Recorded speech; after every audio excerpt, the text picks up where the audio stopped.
Happy Monday, everybody, and thanks for tuning in to Toys, the Universe, and Everything. It's time for a new season of old games, and the time feels right to move on to my favorite home console of all time, the SEGA Genesis. This week, we're playing Altered Beast. So, is Altered Beast going to power up your SEGA game night? Does our hero have the muscle to take on Neff and rescue Athena? Dear Lord, I hope so. Them's a lot of muscles. Well, like, subscribe to the channel, hit the notification bell. Yeah, do that too. And let's play the home port of Sega's arcade classic that didn't care about being cute.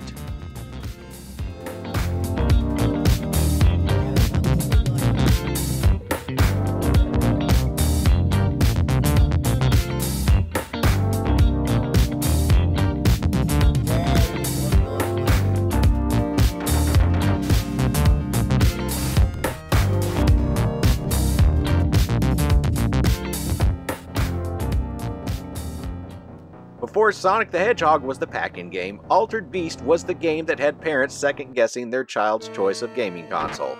Even though it was ported to the NES, Master System, PC Engine, and even a Tiger handheld LCD game, it was best converted to the SEGA Genesis as the launch pack-in game. You play as the resurrected hero who must collect spirit orbs, on your journey to rescue Zeus's daughter Athena.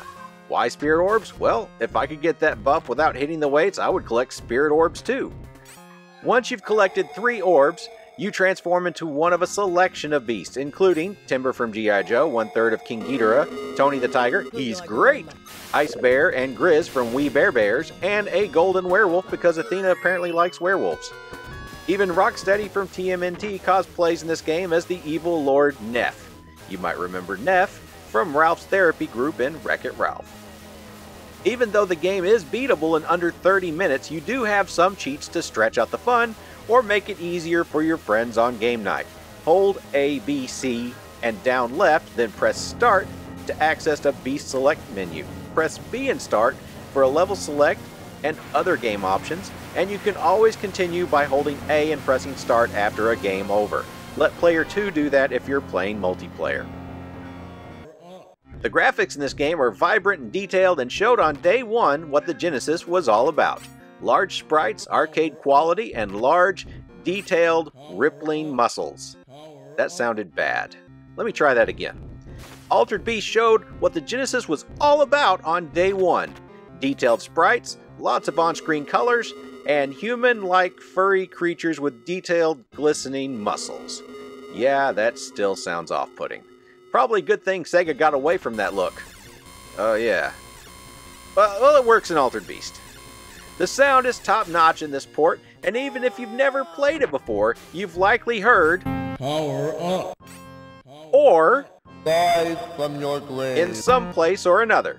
The music does a fine job of replicating the arcade tunes, and the voice samples were a revelation in 1989 when prior to this, the best most gamers had heard was the sparse sample from a Konami NES game like Drabble. The gameplay is basic beat 'em up from beginning to end, with a few minutes of powered up enablement per level to let the gamer feel powerful and provide a rush. It is a nice juxtaposition of gameplay where you must be careful and deliberate for most of the level, and then finally be allowed to stomp Tokyo like Godzilla or Ghidorah or whatever, for a few moments leading to a boss fight. There are a few problems like the bear level's instant death drops that are obscured by foreground graphics, occasionally iffy hit detection, and some beasts being just less fun to play than others. But nothing that really bothered me as a deal breaker. Historically, this game has always gotten mixed to poor reviews from the press because it is short. I'm not sure that's a fair approach to bring to this game when reviewing it. Sega has always been built on fun, short arcade experiences. This is an arcade game. Often the games that go off rails are the ones that take simple, fun concepts and just drag it out too long. Altered Beast is fun for 20 minutes, and that's about how long it takes to beat it. So, win. So, does Altered Beast belong in your collection? Well, if you're going to pay $1,000 for an arcade cabinet that only plays Altered Beast, I'd say no. Get a different arcade cabinet with more replay value. But we're talking about a game that is $10 to $20 complete in box and fits nicely in your stack of relatively small Genesis cartridges. Altered Beast is one of those SEGA games that is nuts, but in a good way. If you're going to play Golden Axe, Crazy Taxi, Space Channel 5, it would be silly to turn your nose up at Altered Beast. Get it! Get a SEGA Genesis, play with your friends or your kids. My co-pilot for this footage was my son. You can check him out at his channel Kent Tunes. He is a great kid and a fellow SEGA lover. I'm raising him right, people. So anyway, I hope you enjoyed this video, and no matter what your questions are about toys, the universe, and everything, remember, the answer is always to have fun. And if you're going to fight evil, remember to collect magic balls so you can... Power up. That. Power. Or, you know, you could just go to therapy and talk it out. I really do appreciate you spending time with me. If you want to help me do more, please like and subscribe and share on your social media stuff, and let me know in the comments what kind of videos you are interested in. Until next time, everybody.